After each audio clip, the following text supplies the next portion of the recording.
Hello friends, good morning to everybody. आज का हमारा न्यू टॉपिक है जो है सेंटेंस से संबंधित। If anyone ask you how many parts of sentence then you should say there are two parts of sentence. यदि आपको कोई पूछे कि सेंटेंस के भाग कितने होते हैं तो आपको दो बताने हैं, सब्जेक्ट और प्रेडिकेट। यदि आपसे कोई काइंड्स पूछता है कि सेंटेंस के काइंड्स कितने होते हैं तो दोस्तों मैंने यहाँ पर लिख रखे हैं, ये 5 काइंड्स होते हैं। नंबर 1 असर्टिव सेंटेंस होता है, नंबर 2 इंटेरोगेटिव होता है, नंबर 3 इम्परेटिव होता है, number 4 optative and number 5 exclamatory.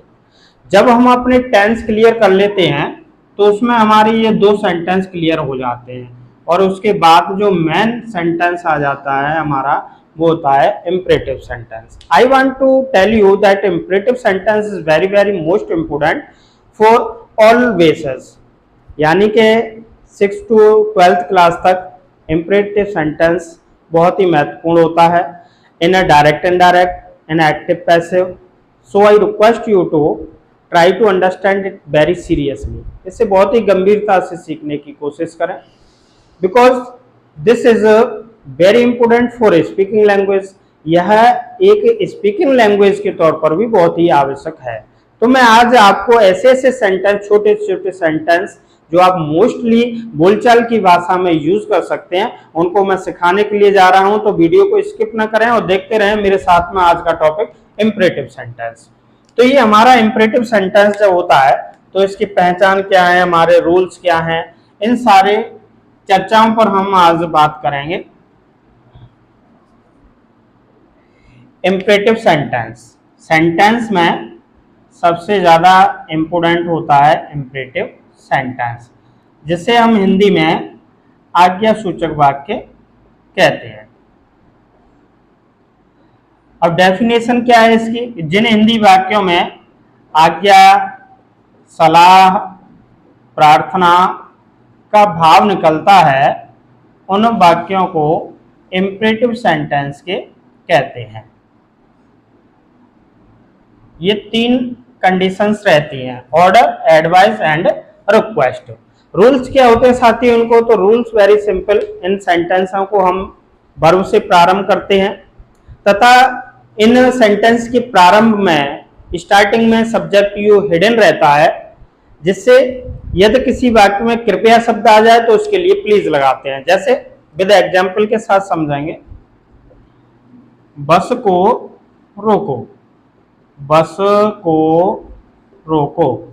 देखिए यहाँ पर तुम या आप हिडन है तो सब्जेक्ट तो लेते ही नहीं है, वर्ब से प्रारंभ करते हैं। इसके लिए मैं आपके लिए यहाँ पर फॉर्मूला लिख देता हूँ कि सबसे पहले वर्ब प्लस ऑब्जेक्ट, उसके बाद में OW। तो वर्ब क्या है इसमें? रोकना, तो स्टॉप, दे, बस। क्या भाव निकला इसमें? ऑर्डर का निकला। प्रार्थना, कृपया मेरी मदद कीजिए, प्रार्थना का भाव आ रहा है इसमें। तो कृपया शब्द आ जाए तो इसके लिए दोस्तों प्लीज या काइंडली से प्रारंभ करते हैं। प्लीज, मदद करना, हेल्प मी। परीक्षा के लिए कठिन परिश्रम करो।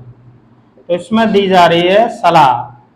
हमारे पेरेंट्स हैं, हमारे टीचर्स हैं, वो हमेशा एडवाइस करते रहते हैं कि बच्चों पढ़ लीजिए, एग्जाम नियर हैं, पढ़िए, हार्ड वर्क कीजिए, बहुत सारा टाइम है अभी आपके पास में। शुरुआत से ही कहते चलते हैं। तो ऐसे वाक्यों में हम क्या भाव निकालते हैं? एडवाइस का, सलाह का भाव निकलता है। तो work hard for exam. Please से संबंधित सेंटेंस मोस्टली हम बोलचाल की भाषा में please help me, please give me your pen, please give me your book, please write this letter, please go with me, ऐसे करके इतने सारे सेंटेंस आप बना सकते हो। 100-200 सेंटेंस तो छोटे से छोटे।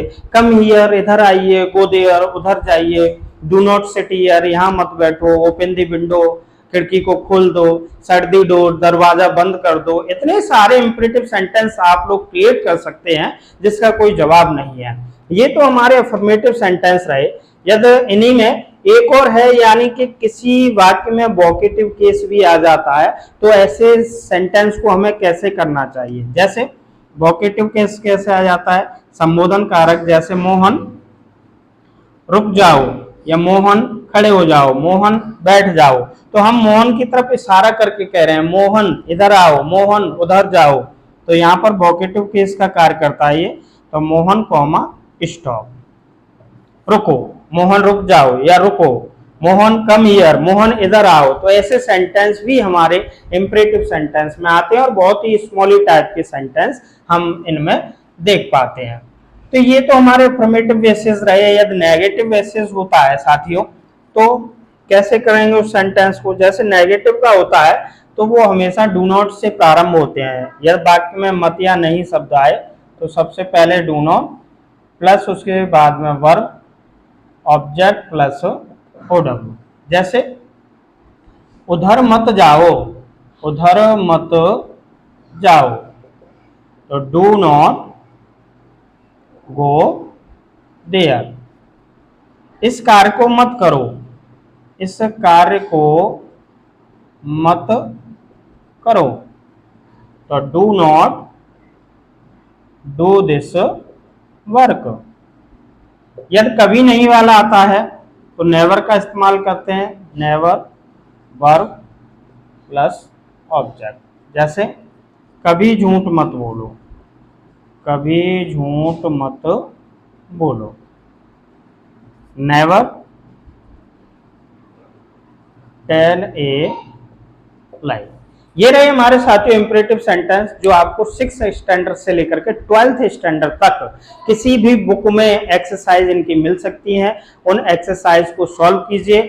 मोस्टली हाई स्कूल और इंटरमीडिएट जो स्टूडेंट हैं वो इनको विशेष तरीके से देखें, क्योंकि इंपरेटिव सेंटेंस आना बहुत ही इंपॉर्टेंट होता है बोलचाल की भाषा के तौर पर।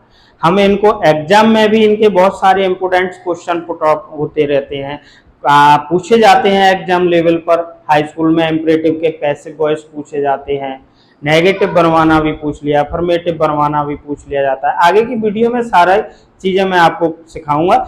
इसमें एक और यूज है, जब तक आप वीडियो स्किप ना करें, कृपया मेरे साथ जुड़े रहिए।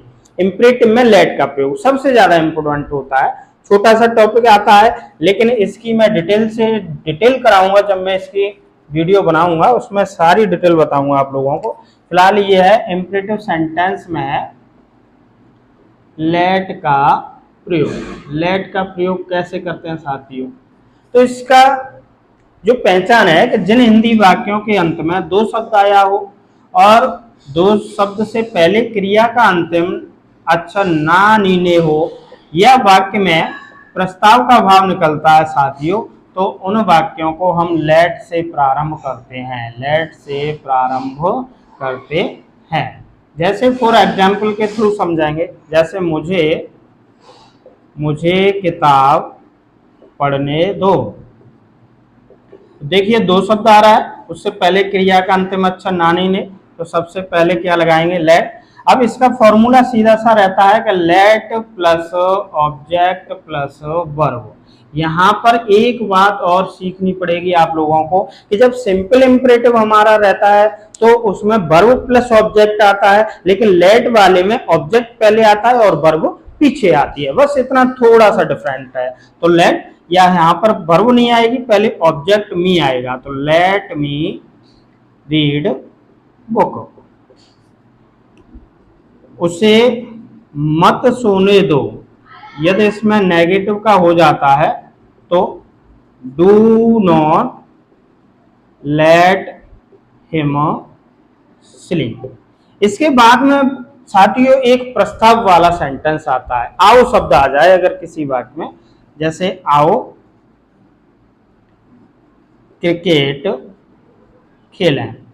इसको बड़े ही अच्छे तरीके से देखो, जब हम कोई भी कहता है, चार दोस्त होते हैं तो वो क्रिकेट खेलने के लिए जाते हैं, तो सुबह एक दोस्त दूसरे दोस्त से या सभी से चलो भाई क्रिकेट खेलने के लिए चल रहे हैं, चलो मूवी देखने के लिए चल रहे हैं, चलो स्कूल चल रहे हैं, चलो मैदान में सैर करने के लिए चल रहे हैं। तो आओ वो प्रस्ताव रखता है। अब वो स्वीकार करते हैं तो सभी चलते हैं, कुछ स्वीकार करते हैं, कुछ नहीं करते हैं। तो ऐसे सेंटेंसों में हम आओ शब्द होता है तो यहाँ पर हमारा हम शब्द और हिडन रहता है। आओ हम क्रिकेट खेलें।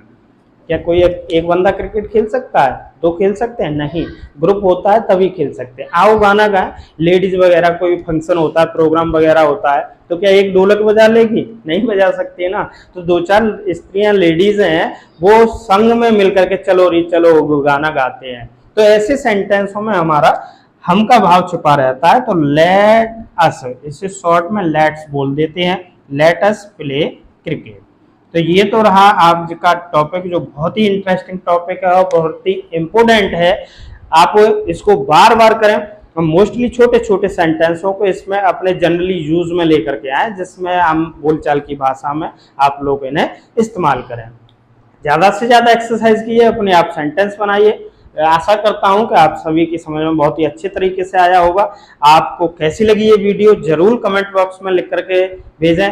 मेरी वीडियो को लाइक भी करें, शेयर भी करें। मिलते हैं अगले टॉपिक के साथ में, जब तक के लिए जय हिंद जय भारत।